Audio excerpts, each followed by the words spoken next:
أعوذ بالله من الشيطان الرجيم. بسم الله الرحمن الرحيم. الحمد لله رب العالمين الرحمن الرحيم مالك يوم الدين إياك نعبد وإياك نستعين اهدنا الصراط المستقيم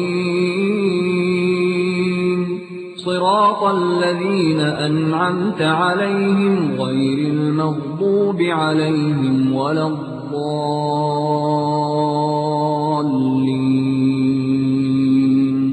بسم الله الرحمن الرحيم ألف لام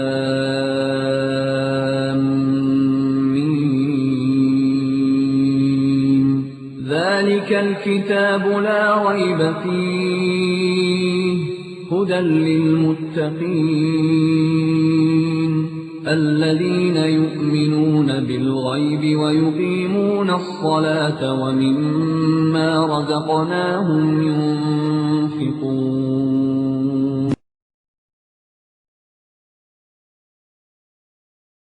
تم لوگوں سے حق چھپاؤ، ہم حق چھپانے والے لوگ نہیں ہیں، اللہ کی لعنت اپنے سروں پہ لینے والے نہیں ہیں۔ تم بنو لعنتی، تم بنو روزی روٹی دیکھو، تمہاری اپنی نوکریاں دیکھو، بزدلو تم جاؤ۔ حضرت ابوبکر صدیق نے کیا فرمایا؟ فقلت یا خلیفۃ رسول اللہ، حضرت عمر کہتے میں نے کہا اے خلیفہ رسول اللہ، اے اللہ کے نبی کے خلیفہ، تألف الناس وارفق بہم،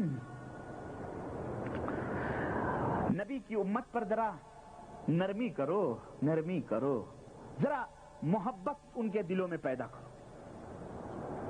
کس کو کہہ رہے ہیں عمر؟ ابو بکر صدیق سے۔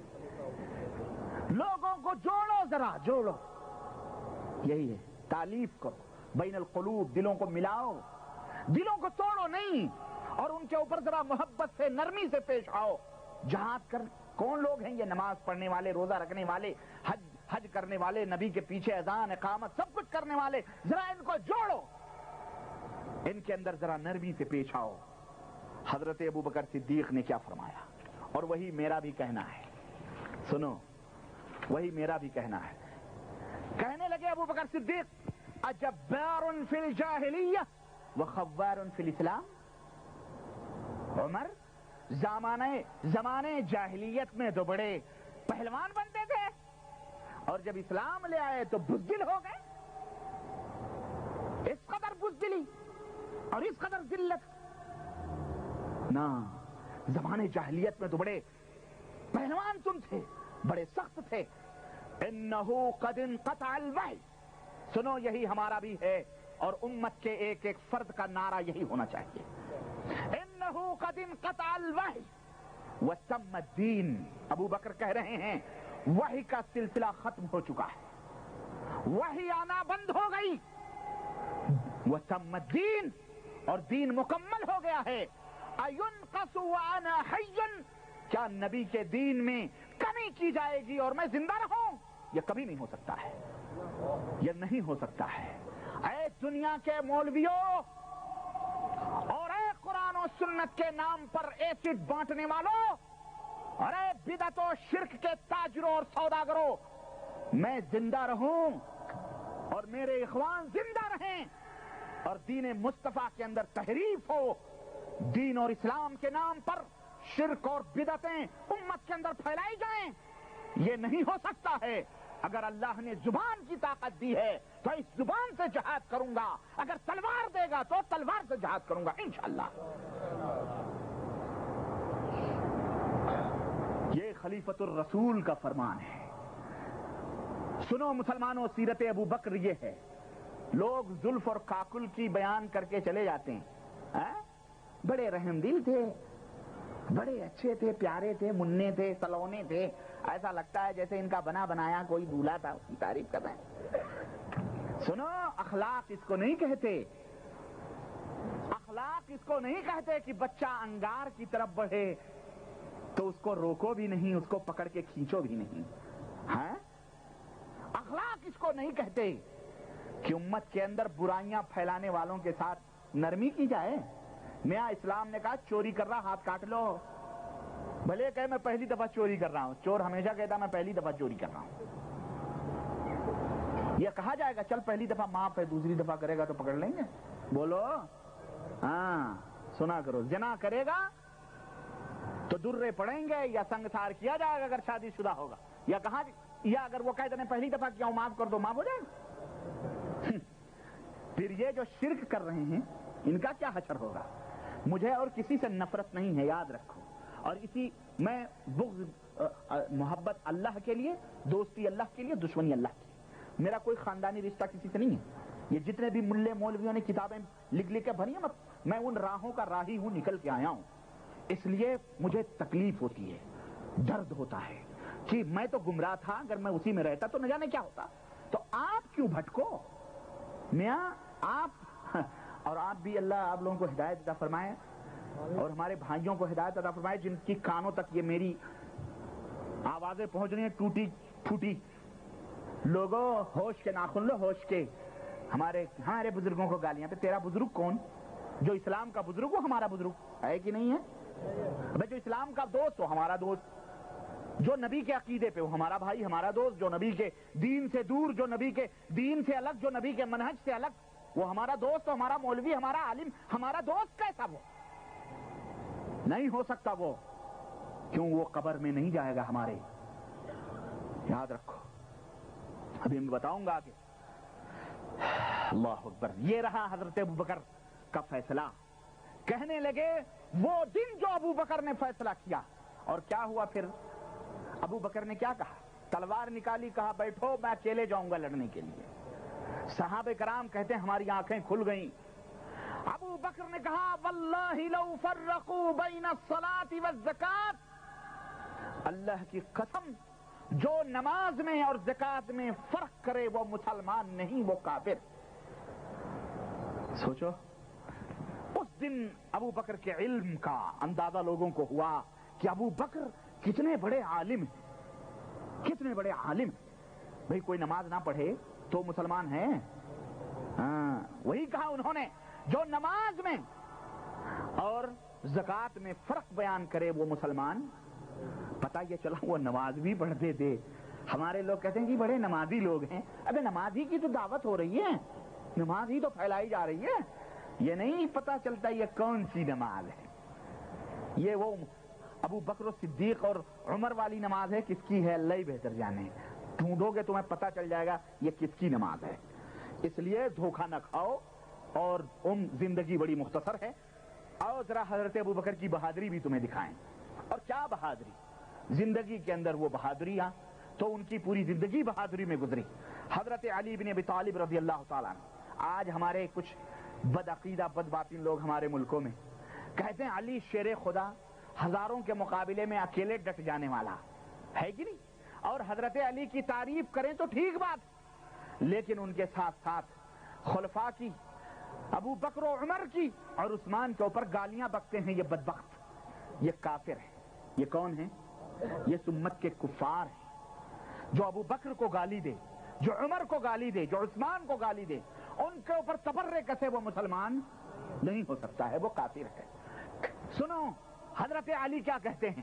حضرت علی نے کہا کہ من اشجع الناس, اپنے لوگوں سے بیٹھے ہوئے تھے, کہنے لگے یہ بتلاؤ کہ لوگوں میں سب سے زیادہ بہادر کون ہے؟ کہنے لگے کہ انت, آپ سب سے بہادر ہیں.